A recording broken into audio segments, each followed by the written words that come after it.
They say danger comes when you least expect it. I never believed that. But that night in the store changed everything. The fluorescent lights hummed above my head. I had only come to buy some milk and bread. It was late. The aisles were almost empty. My shoes echoed softly on the polished floor. I wasn't dressed fancy. Just jeans and a loose sweater. My hair tied in a messy bun. I remember holding a small basket in one hand and humming quietly to myself.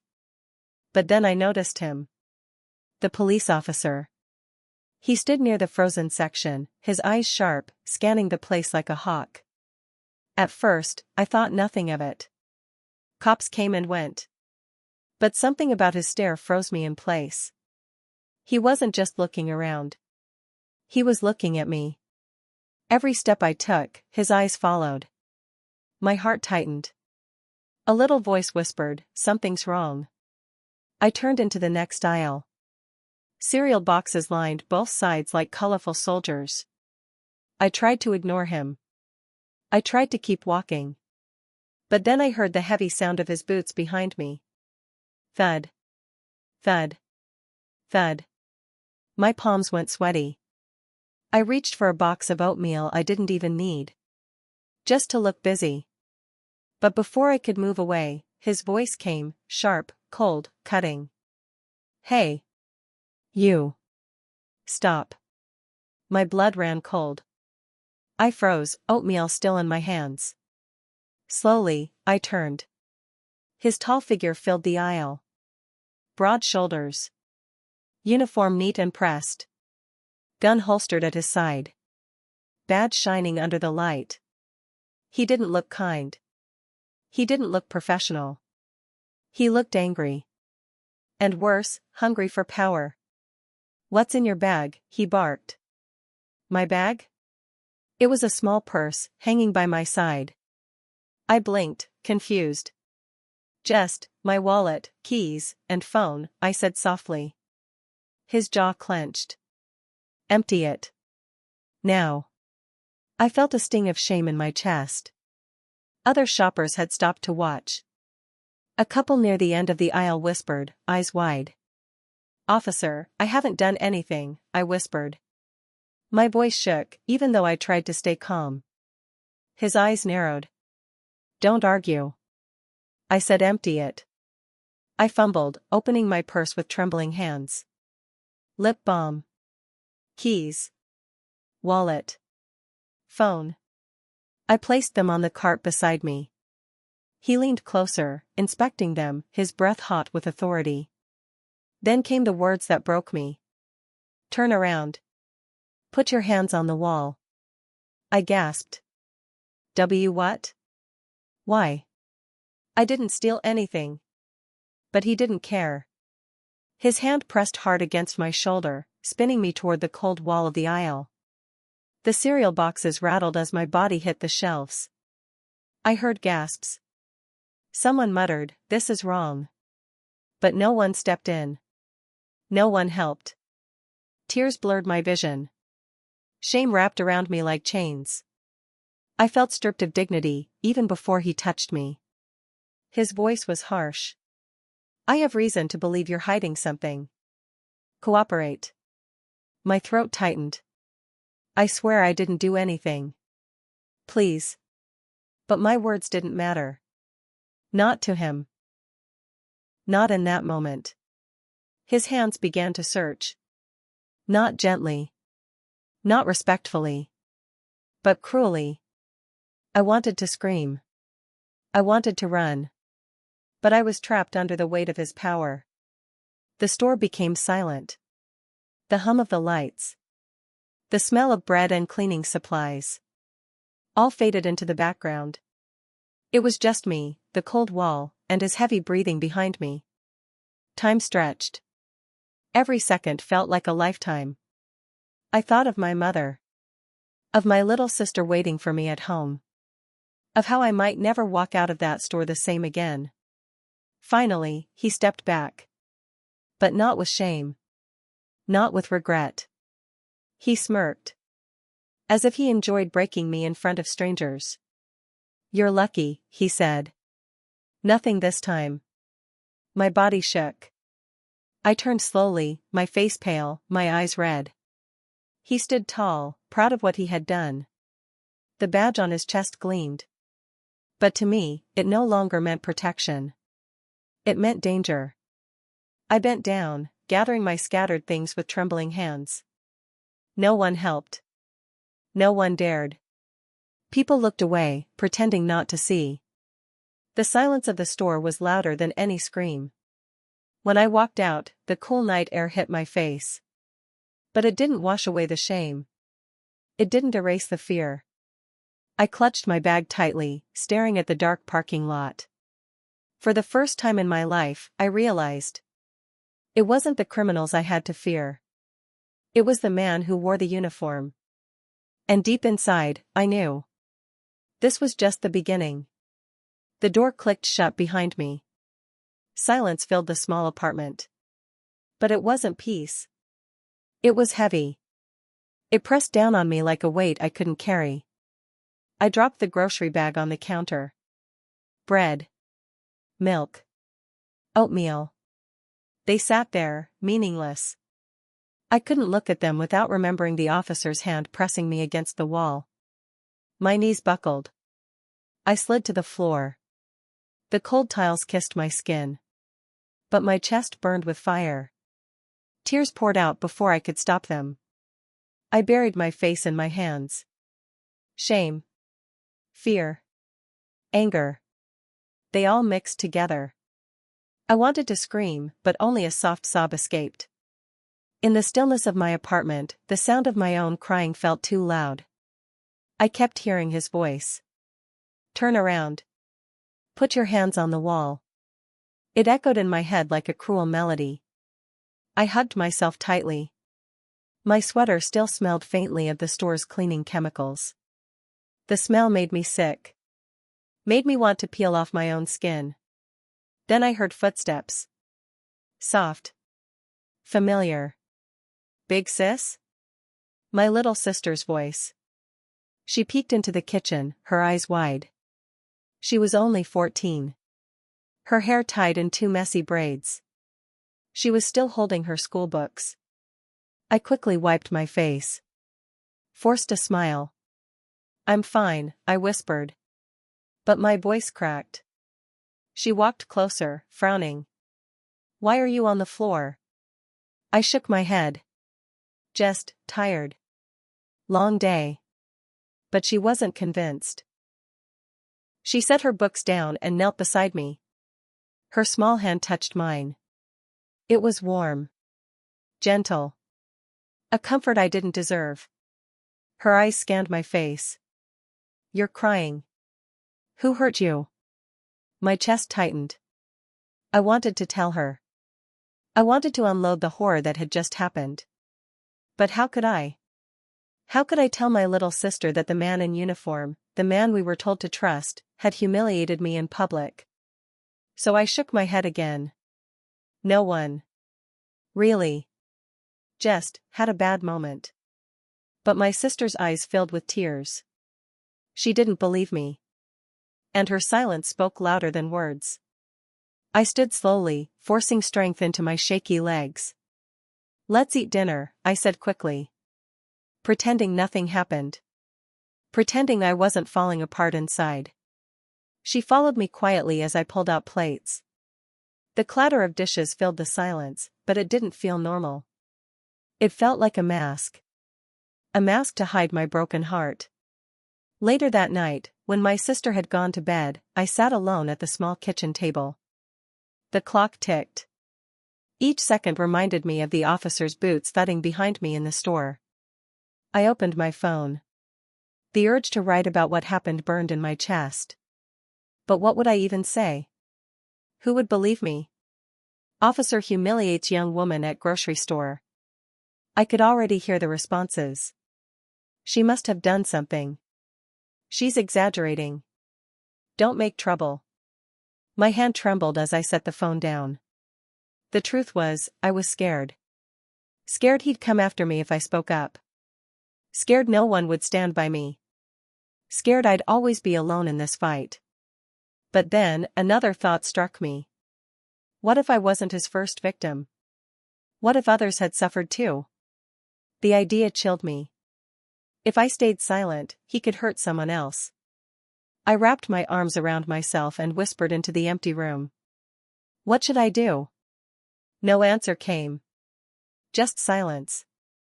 The same silence from the store. The same silence from the people who had watched and done nothing. The days that followed were worse. I jumped at every sound. Every knock at the door made my heart pound. Every siren in the distance made me shake. I avoided the store. I avoided people. I couldn't bear their eyes on me. I kept seeing his smirk. That look of satisfaction when he stripped away my dignity. At night, I lay awake. The scene replayed again and again. His hand. His voice. The wall pressing into my skin. Sleep came in broken pieces. And when it did, nightmares filled it. I'd wake up sweating, clutching my blanket like a shield.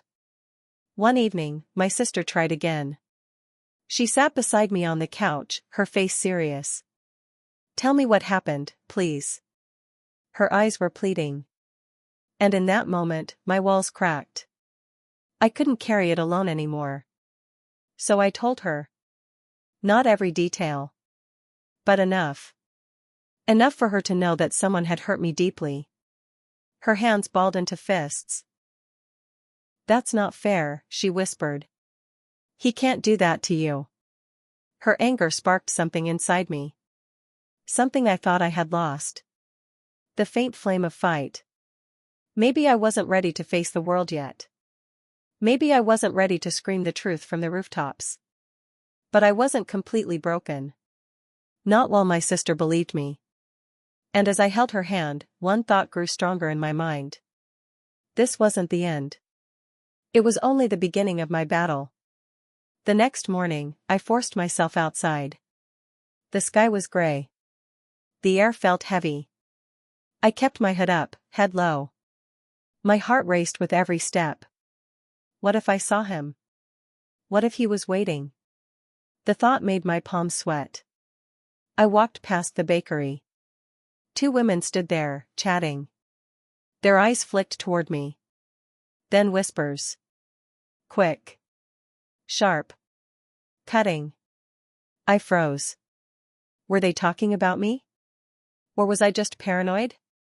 Either way, shame burned my cheeks. I hurried past. At the corner store, I saw Mr. Patel, the owner. He had always been kind. Always smiled when I bought groceries. But today, his smile was gone. He looked at me. Then away. His hands fiddled nervously with a box of apples. I stepped closer. Good morning, I whispered. He nodded quickly. Morning. But his voice was flat. Cold. The silence stretched. It stung worse than words. I picked up a loaf of bread. Paid quietly. But as I left, I heard him sigh. A heavy, tired sigh. As if I were a burden. On the street, people's eyes followed me. Some looked with pity. Others with suspicion. No one smiled. No one spoke.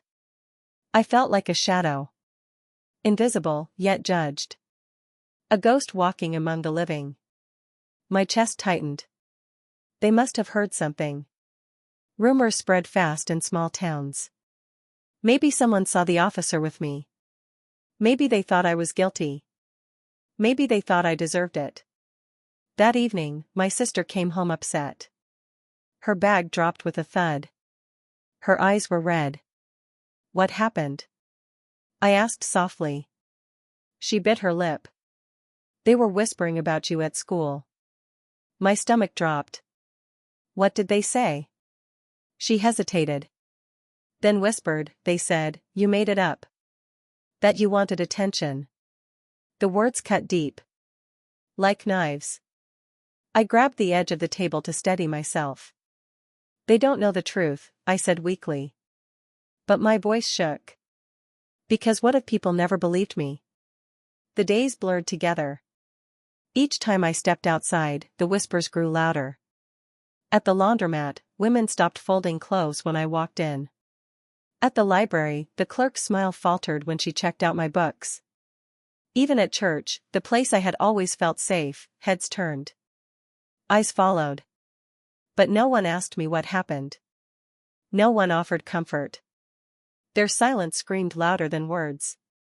It said, "You're alone." One night, I couldn't take it anymore. I told my sister, "I'm going to tell the community what happened." Her eyes widened. "Are you sure? They might not believe you." I nodded. I can't stay silent. If I don't speak, he wins. So the next day, I walked to the community center. My hands shook the whole way. I imagined faces turning away. I imagined being laughed at. But still, I went. Inside, people sat in a circle. Mostly neighbors. Some parents. Even the pastor. I swallowed hard.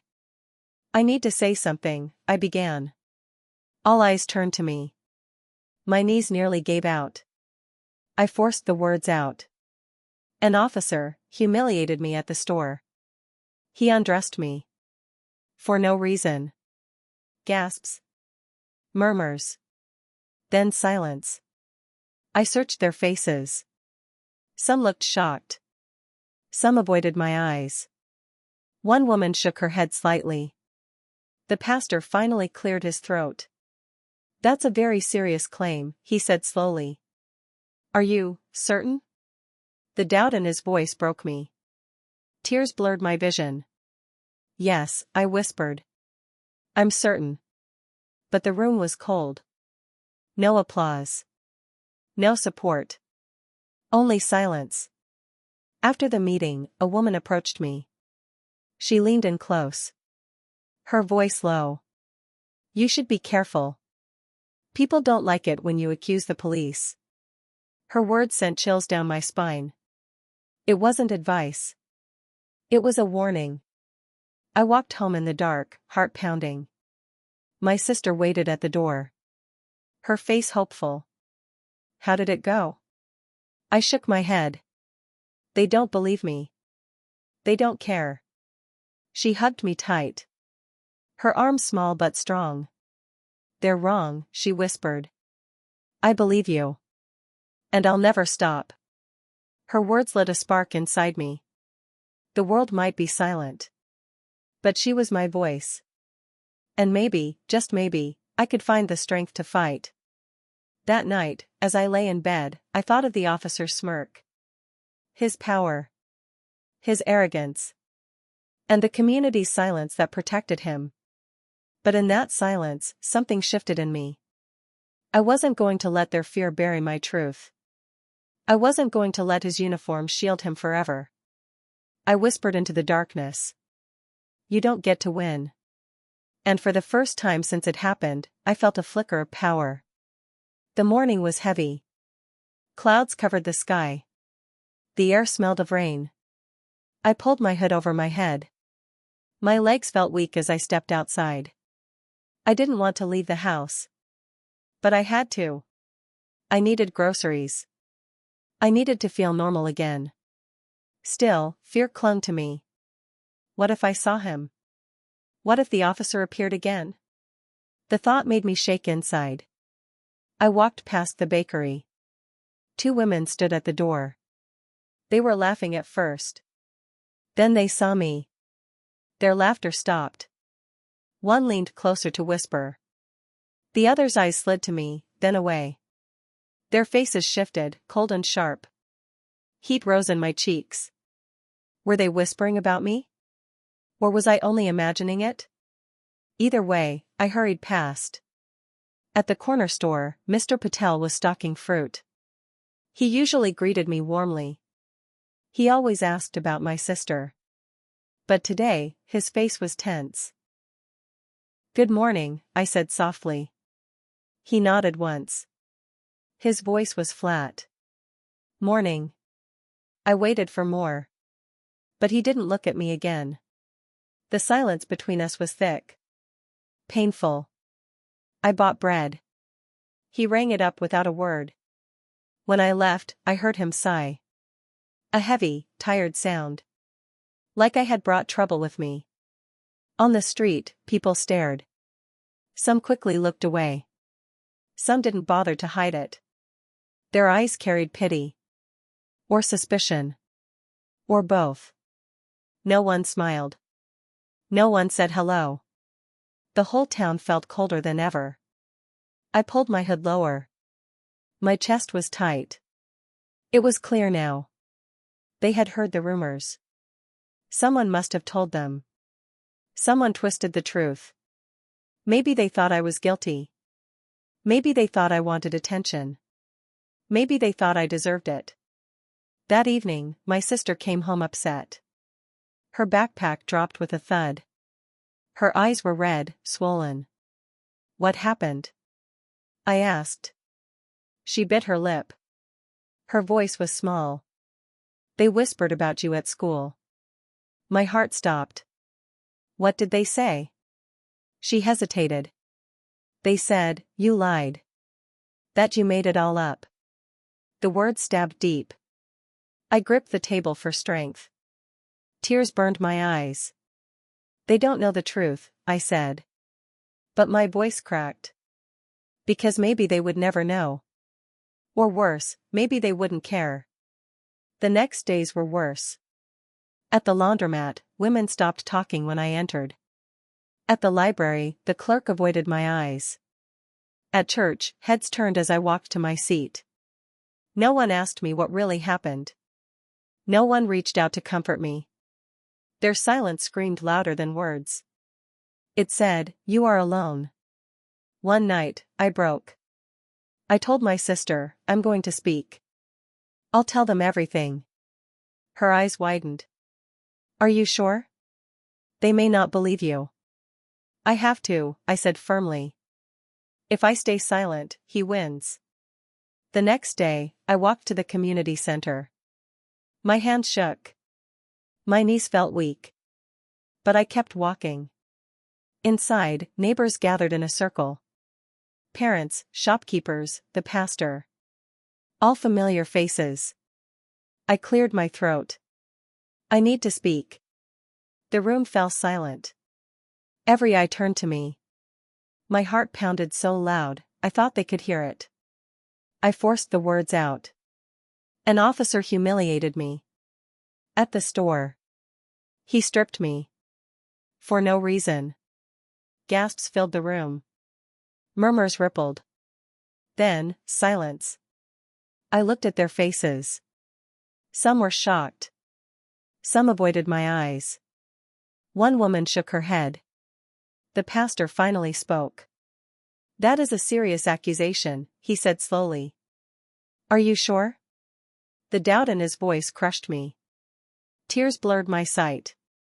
Yes, I whispered. I'm sure. But the room stayed cold. No one comforted me. No one stood with me.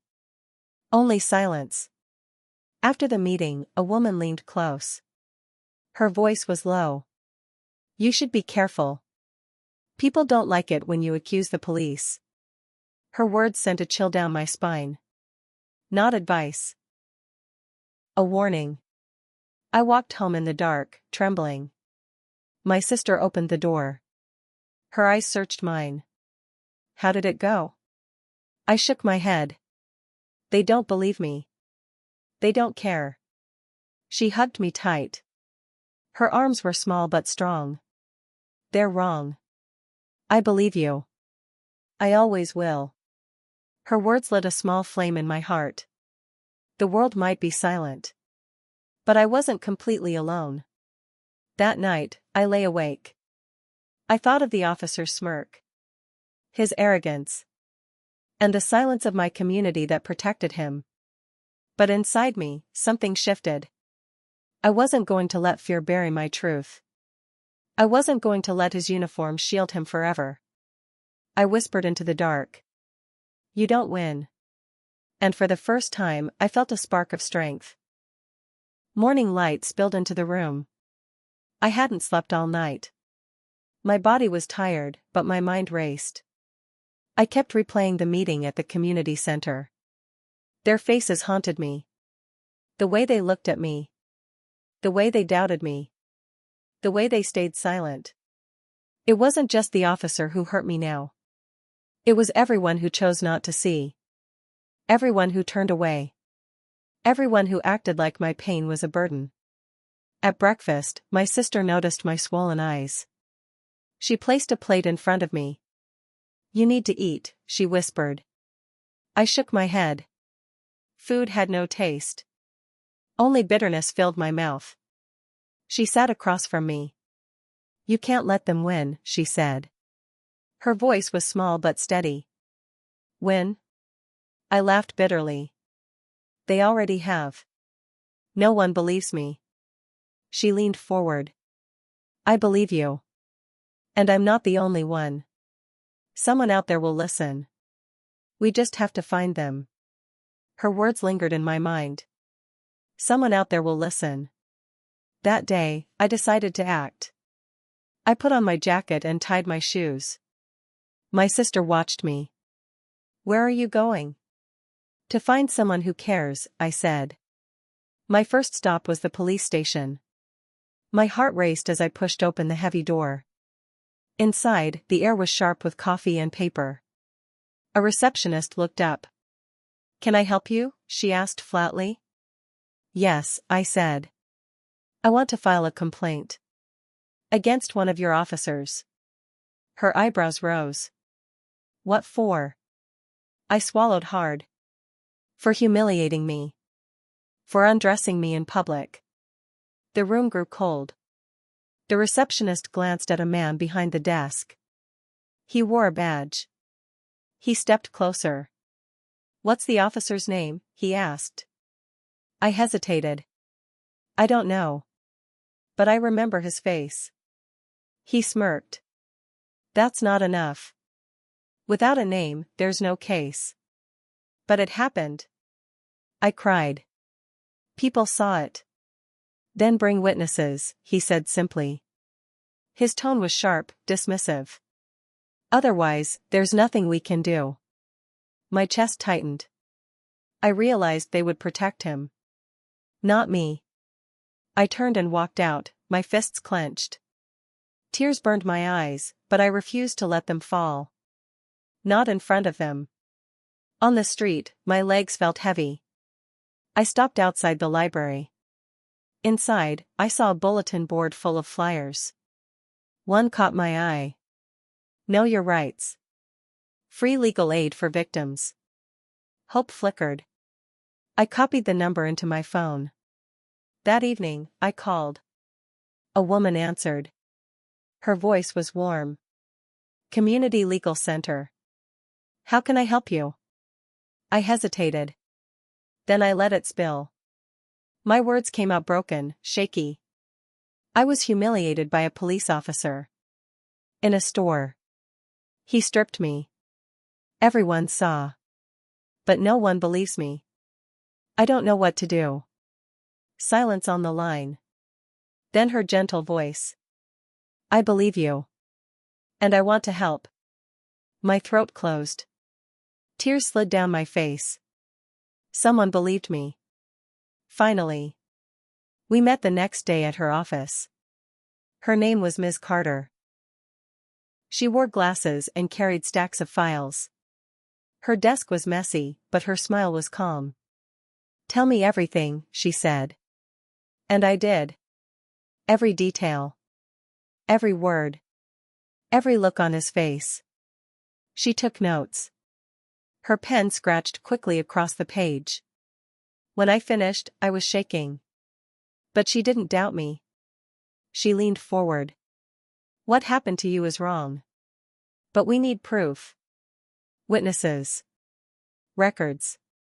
Anything that ties this to him." I swallowed. "People saw. But no one will speak up." Her eyes softened. "They may be scared. That doesn't mean they'll stay silent forever. Sometimes, people just need courage."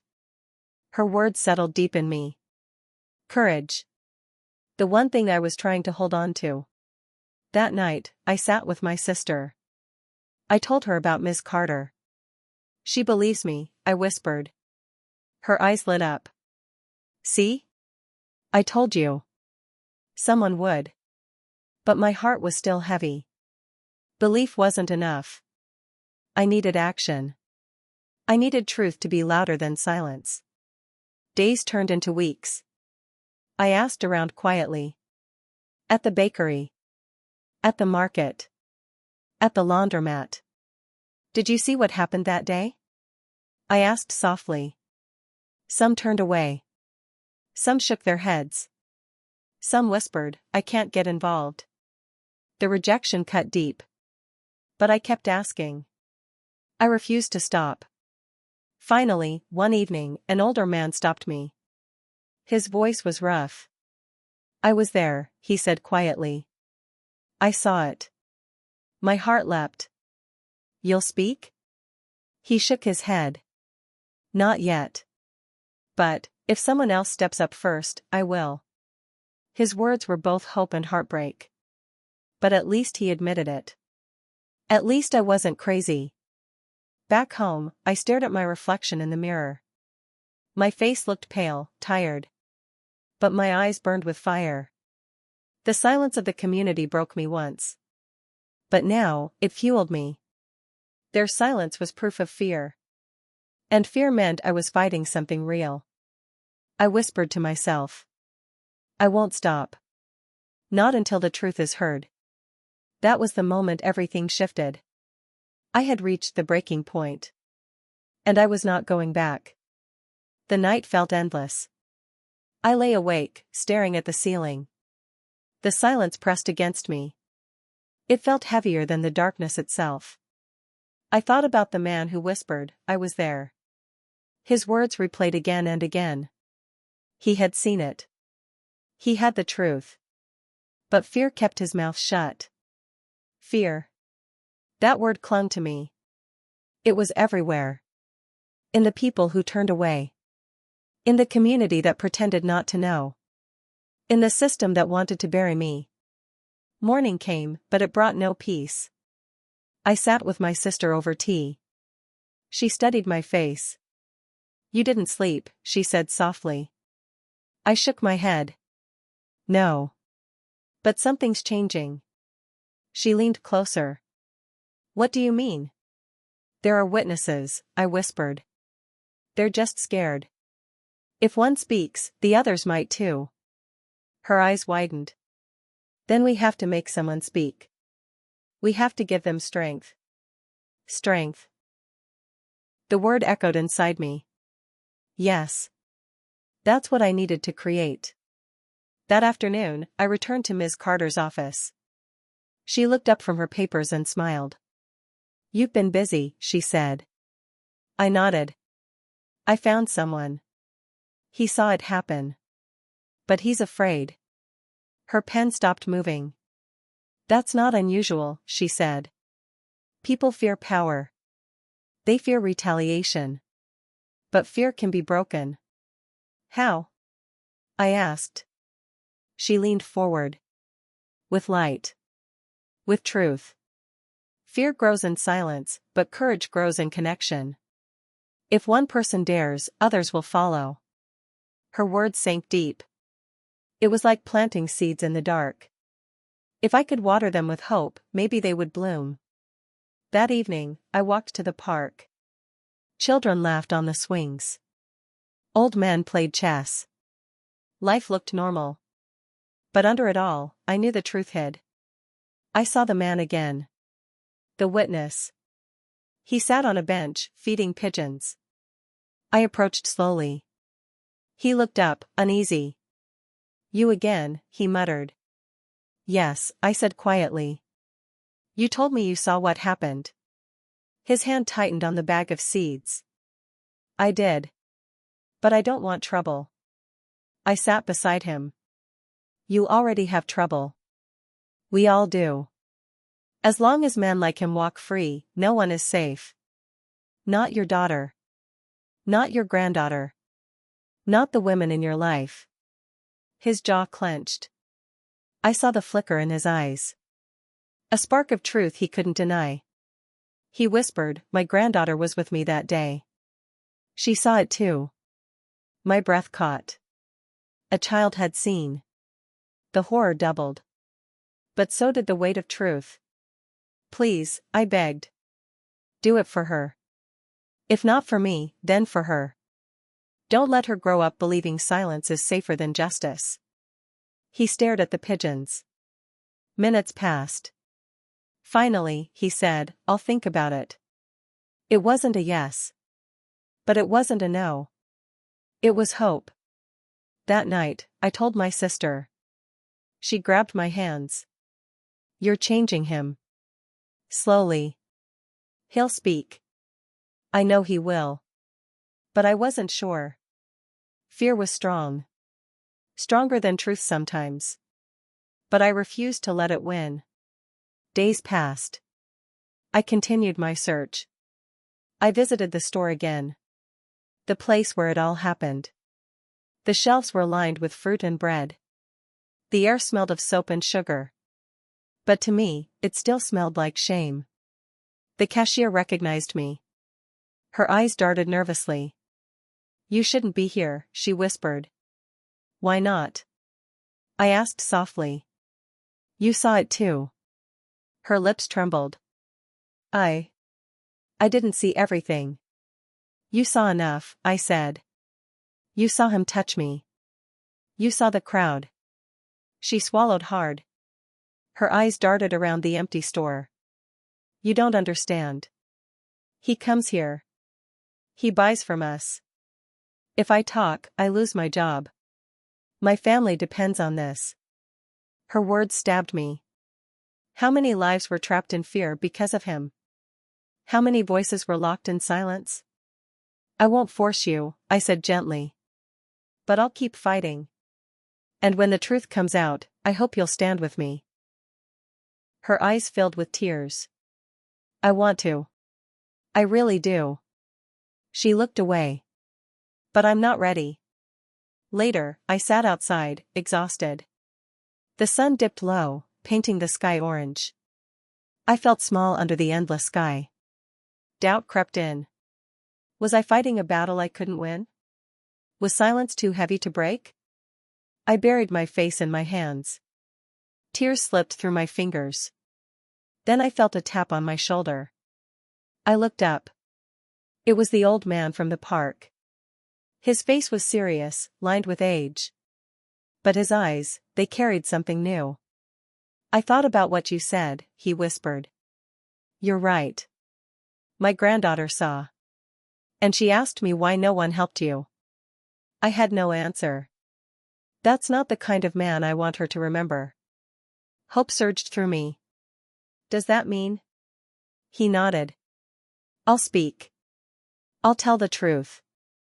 The world stopped. For the first time in weeks, I felt air fill my lungs freely. The darkness cracked open. And a voice rose inside it. Not just mine. But his too. A voice in the dark. That night, I called Miss Carter. Her voice lit up the line. "This is it," she said. "One voice can light a fire. Once he speaks, others may follow. You're not alone anymore." I hung up and sat in silence. The weight was still there. The fear was still real. But it was no longer mine to carry alone. I whispered to myself. This is the beginning. And for the first time, I believed it. The news spread faster than I expected. The old man had agreed to testify. He was nervous, but determined. For the first time, I felt a real chance. But fear never leaves quietly. It comes back stronger. It claws and bites before it dies. The next day, the old man's granddaughter didn't go to school. Rumors whispered through the neighborhood. Someone had followed them home. Someone had left a note on their doorstep. It read, "Keep quiet, or regret it." My hands shook when I heard.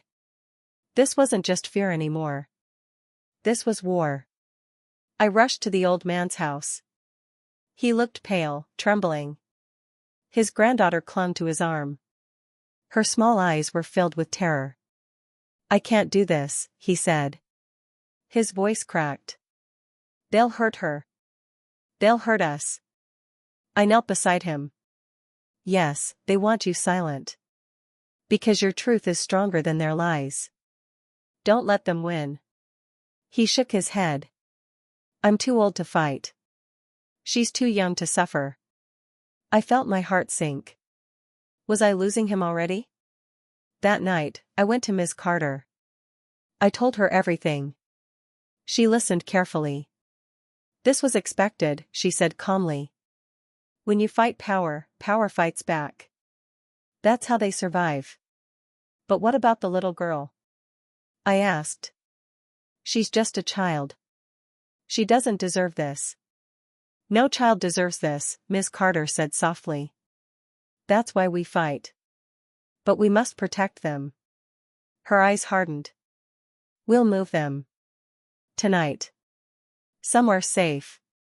Relief washed over me. Hope flickered again. We helped them pack quickly. No one saw us leave.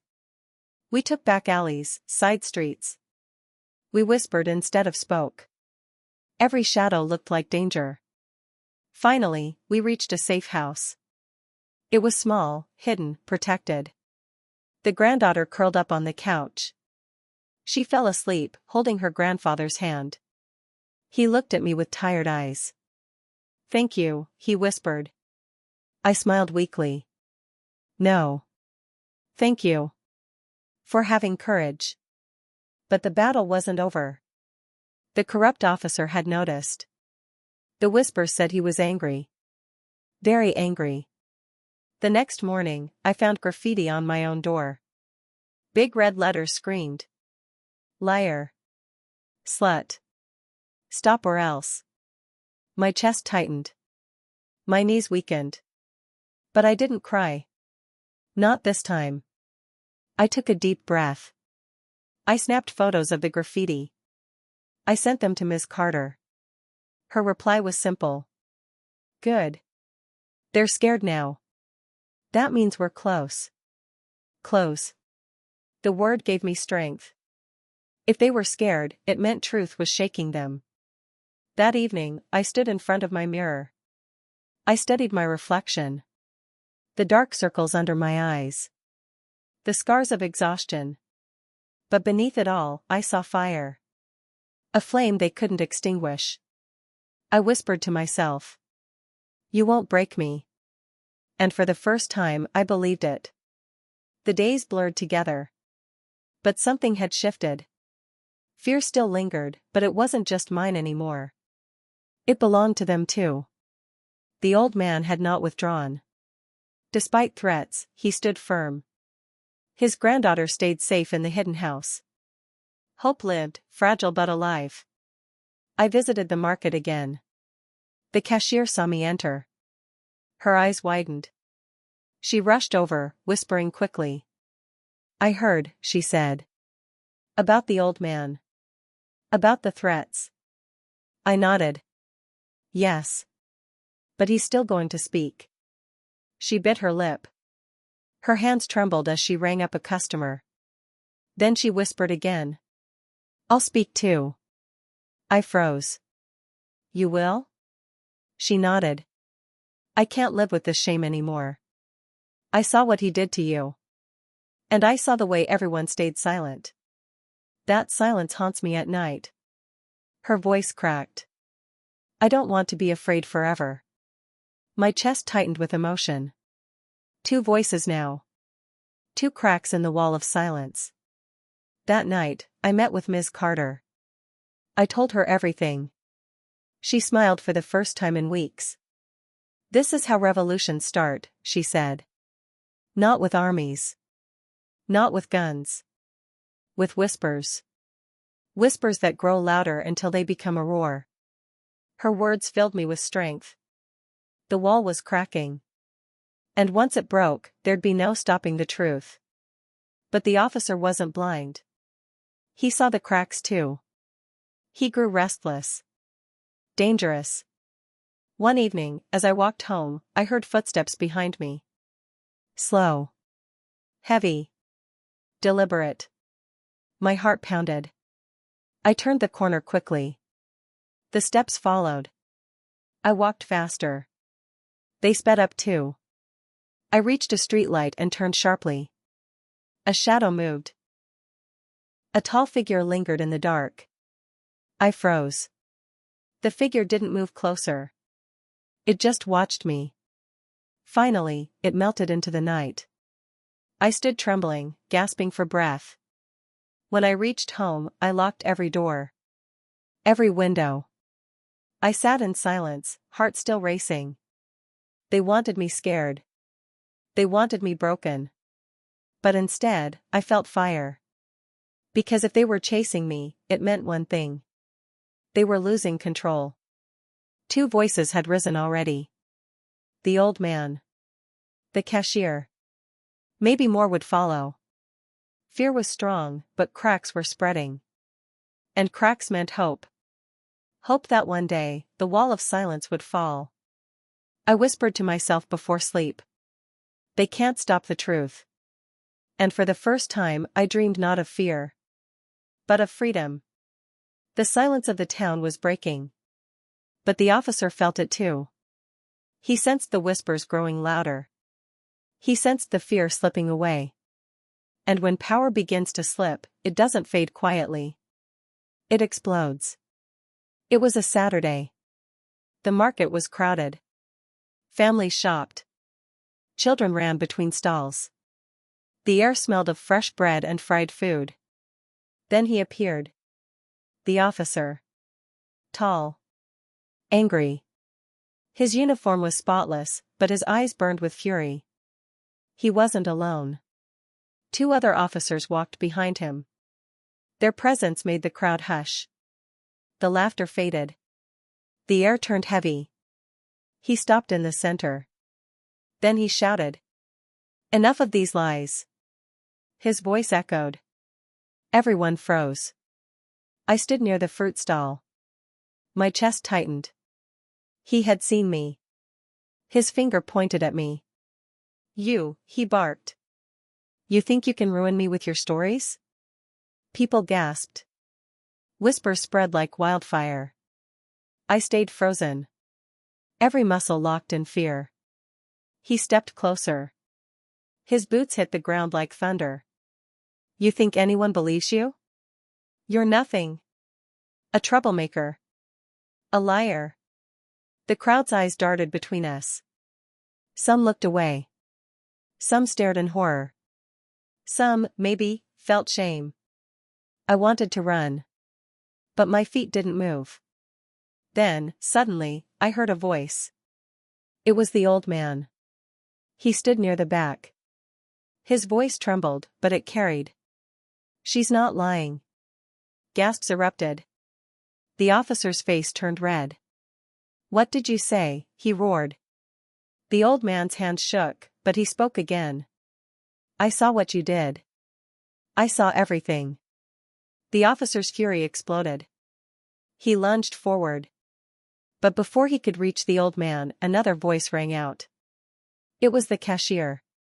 I saw it too, she cried. Her voice broke, but her courage was strong. She's telling the truth. The market was silent. No one breathed. 3 voices now. 3 cracks in the wall. The officer turned back to me. His teeth clenched. His fists tightened. You think this changes anything? He spat. But his voice trembled. For the first time, I saw it. Fear. The crowd murmured. People whispered louder. Eyes that once avoided mine now met mine. Eyes filled with questions. With doubt. The wall was breaking. And he knew it. He stormed away. His boots slammed the ground. The other officers followed, but slower. Their faces looked uneasy. The market buzzed with whispers. Some still feared him. But others were waking up. I stood shaking. Tears filled my eyes. But not of fear. Of hope. For the first time, I wasn't alone. For the first time, the truth had a voice louder than fear. That night, Miss Carter called me. Her voice was firm. "You did it," she said. "You cracked the wall wide open." "But he's angry," I whispered. "He'll fight harder." "Yes," she replied. "But anger makes mistakes. And mistakes bring justice." Her words stayed with me. I knew the storm wasn't over. But I also knew the tide was turning. The days after the market felt heavy. The officer had been humiliated. He had been challenged in public. And men like him never forgive that. Everyone waited. Waited for his next move. It wasn't a question of if. It was a question of when. The first blow came at night. A fire. The safe house where the old man and his granddaughter stayed. Flames lit the sky. People gathered, shouting, trying to help. The fire spread too fast. By the time it was out, the house was gone. But they survived. They escaped just in time. I held the little girl as she cried. Her small hands clung to my shirt. Her body shook with fear. The old man coughed from smoke. His eyes were red. But his spirit wasn't broken. "This proves he's scared," he whispered. "He's losing. That's why he's desperate." The second blow came in the form of lies. Posters appeared around town. My face was on them. Words beneath screamed. Liar. Immoral. Dangerous. Neighbors looked at me differently. Some avoided me again. Others whispered behind my back. But this time, not everyone believed it. The cracks in the wall had spread too far. Some tore down the posters. Some even defended me. The cashier stood beside me in the market. "I don't care what they say," she told me. "You're not alone anymore." Her words gave me strength. But the officer wasn't finished. His anger grew darker.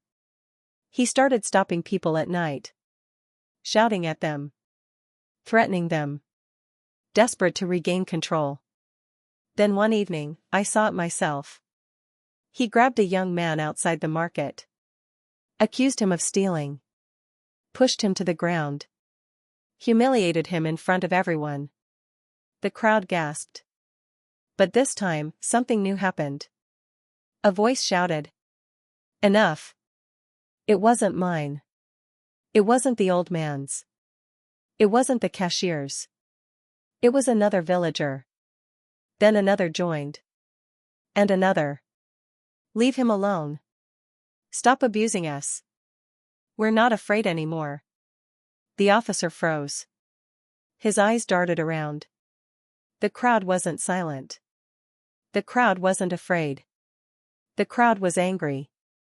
He stepped back. For the first time, his power cracked. Not from me. Not from one voice. But from many.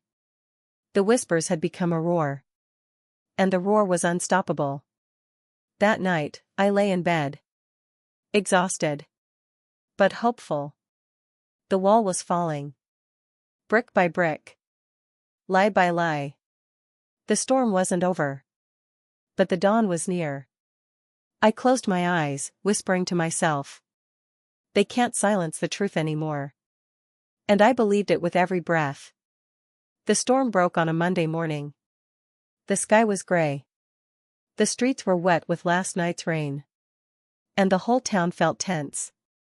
Something was about to happen. We all knew it. I woke to the sound of knocking. Sharp. Urgent. I rushed to the door. It was Miss Carter. Her eyes burned with determination. "They've opened the investigation," she said. My heart stopped. "Are you serious?" She nodded. The old man's testimony. The cashier's. Others have stepped forward too. It's enough. They can't ignore it anymore.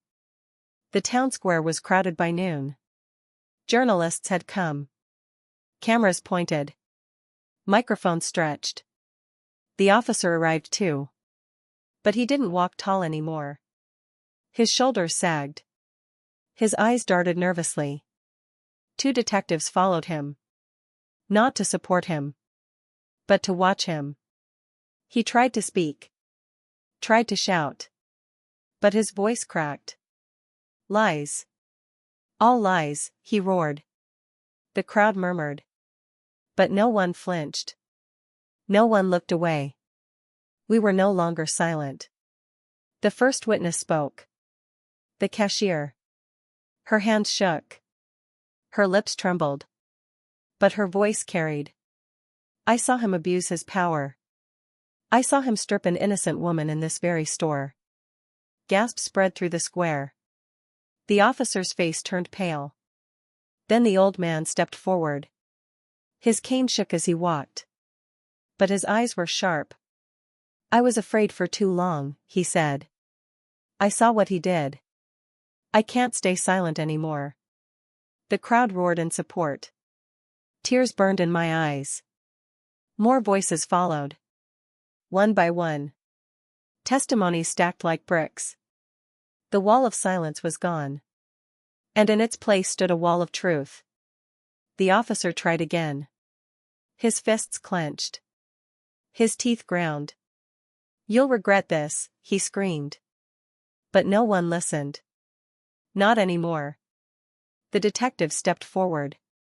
You're under investigation, one said firmly. You need to come with us. The officer's rage exploded. He shoved one of them. But the other grabbed him. And in front of the entire town, the man who once terrified us all was handcuffed. The crowd erupted. Some cheered.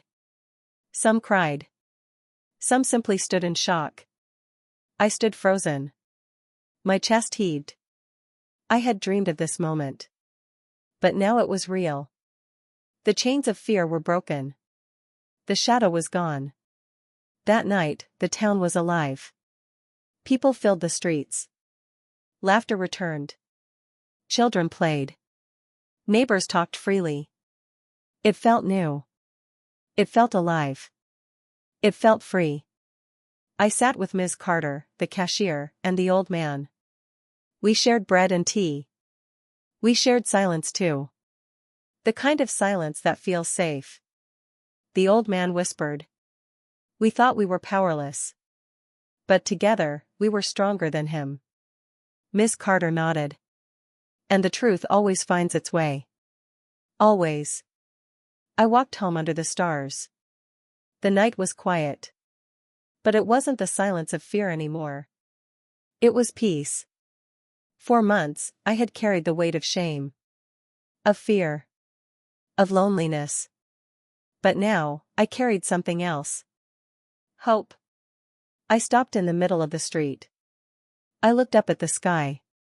My tears fell, but my lips smiled. He didn't win, I whispered. Truth won. We won. And in that moment, I knew. The ending wasn't just mine. It was for every person who had ever been silenced. Every person who had ever been afraid. This was our story. Our victory. The officer had fallen. And we had risen. The story ends, but the message remains. Silence is power, for those who abuse. But truth is louder. Stronger. Unstoppable. One voice can start it. But many voices can finish it. That is what happened here. And that is why he fell. Thank you for watching this emotional love story on the Love Chapter by Aree. Don't forget to like, comment, and subscribe for more heart-touching stories. Tell us in the comments which country or place you are watching from. We'd love to know where our family of viewers is growing around the world.